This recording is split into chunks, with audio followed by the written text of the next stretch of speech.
Ассалаумағалейкум ең құрметті көрермендерім. Баршаңызға қайырлы обед болсын. Қазір күндізгі уақыт. Видео басталмастан бұрын арнамызға жазылып, лайк басып, коммент қалдырып кетіңіздер. Бүгінгі видео тауықтарыңыз жаз уақыты аяқталуына уже бір ай уақыт қалды. Тауықтарыңыз неге жұмыртқа тумай жатыр? Менің тауықтарым неге жұмыртқа тумай жатыр? Не болды дейтін сұрақтар көп кездесіп жатқан шығар. Біреулеріңізде енді біршама адамда 100%-ің 80% сондай жағдай болып жатыр. Сол себепті бүгінгі видеода мен сіздерге айтып кететін жағдайлар. Міне тауықтарымыз Аллаға шүкір. Қазір көрсетейін сіздерге біріншіден. Менің тауықтарым қалай жұмыртқа туып жатқан. Так, мына жерде австралог жейік тауықтан. Так, міне 4 жұмыртқа. Біздер қораға осылай кіреміз. Осында тек ұшып кетті, тек шапайлақпен саласың ғой бүйтіп атешті. Так, бұлардан шықтық. Ендігі мәселе Адлер бізде кешке дейін болса да әйтеуір 3-4 жұмыртқа туады. Тауықтар сосын бұлай сүмірейіп тұрып болуы мүмкін. Мынандай айдарлар құлап. Так, Адлерде 1 жұмыртқа. Ода тоже 7 тауық. Бірақ енді бұлар шүкір туады. Мынандай сүмірейіп болуы мүмкін тауықтар. Сол себептерден не істеу керек, қандай жем беру керек дейтін сияқты кеңестер айтып кетейін сіздерге. Ең біріншіден тауық жұмыртқа тумаған уақытта сіздер оны не себепті тумағанын білу үшін тауық семіріп кеткен жағдайда тумайды біріншіден. Сосын үстінде бейіт, сірке, кене болған жағдайдан тумайды екіншісінде. Үшінші мәселе жемі дұрыс болмағандықтан тумайды. Сосын кейбіреулер анандай болады, тауық жұмыртқа туады, бірақ сыртындағысы қабығы нашар болады, жарылып қалады, или тауықтар өздері жеп қояды деген сияқты. Сондай случайлар кездесіп жатады, енді көбінде кездесіп жатады. Сол себепті ең біріншіден тауық семіріп кеткен жағдайда тауықты ең бірінші арықтату керек. Манағыдай мен тиктокқа видео салған болатын. Осы жерге де фотосын тауып жатсам қалдырып кетерім. Тауықтың арт жағын тексересіздер.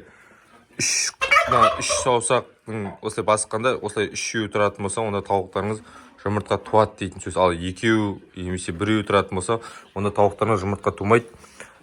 Типа семіріп кетті дейтін мағына ғой. Сол себепті тауықтарыңыздың ең бірінші арықтату үшін чисті ғана салқын су бересіздер, жем бермейсіздер. Қорадан шығармайсыз. Осындай бір клеткеге қораға қамайсыздар. Тек қана салқын су бересіздер. 3 күн или 4 күн су бересіздер, жем бермейсіздер. Құйрығында басып кеткен майды тауықтар өздері ең бірінші өзінің құйрығындағы майды жеп, тауықтар азат арықтай бастайды. Мана тауықтар кішкене өзінің құйрық жақтарына майды жеп тауықтар арықтай бастайды. Содан өзі олардың ойлау қабілеттері пайда болады. Мана жұмыртқа тууға деген бәйлеп жұмыртқа бастап береді. Ол бірінші кезекте бергенде кішкентай жұмыртқа береді, немесе сыртында қабығы жоқ жұмыртқа беріп болуы мүмкін. Или нормально ракушняк не жеп тұрған тауық, алаға желіп тұрған тауық болса, онда ол кезде дұрыс жұмыртқа беру мүмкін. Содан кейін екінші мәселе, үстін қараңыздар, мына сандарын, қанаттарының астарын қарайсыздар. Сондай кезде бейт, сірке болатын болса, ол кезде уже қораның ішін полный дезинфекция жасайсыздар. Тауықтарды алаға жаясыздар. Қораның мына қонақтағанда ағашы бар жердің, бүкіл жердің бұрыш, қуыс, тесік бәрін хлормен жуасыздар. Содан кейін тұратын жерлердің барлықтарына душ жасасыздар. Бүйтіп ағашы бар жерлерде мынандай. Сосын туатын жерлерінің бәріне душ сүйіп дейсіздер да.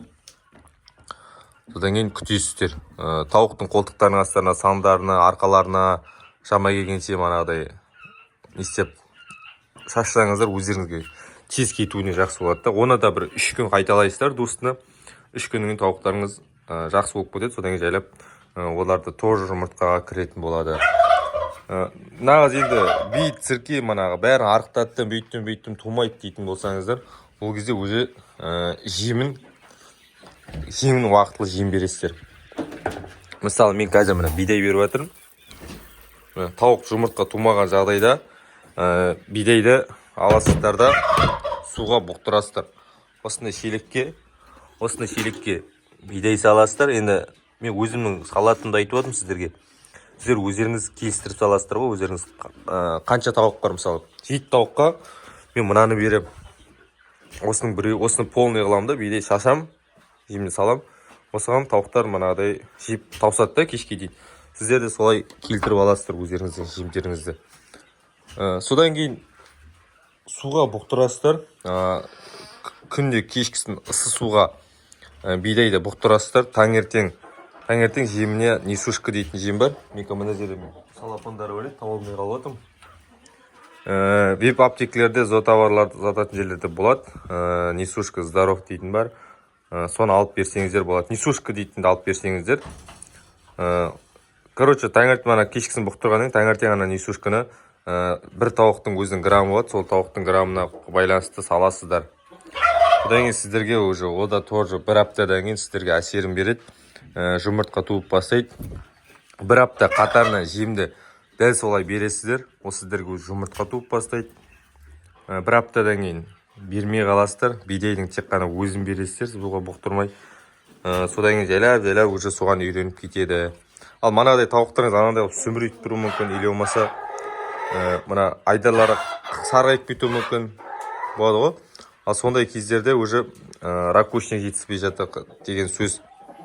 Мен ракушник алып көремін, менде мынау не толып тұр, что-то. Тауықтарға сосын тағы да қосатын витаминдер бар. Мен вообще дәрі-дәрмектерім бар еді мына жерде. Қайда кетіп қалғанын түсінбей жатырмын ғой. Все, достар, соның барлығын жасап қараңыздар. Нәтиже беріп жатса, комментарияға қалдырып кетіңіздер. Видео ұнаса тіркеліңіздер, ұнамаса отписка жасап тұрсаңыздар деген сияқты ғой.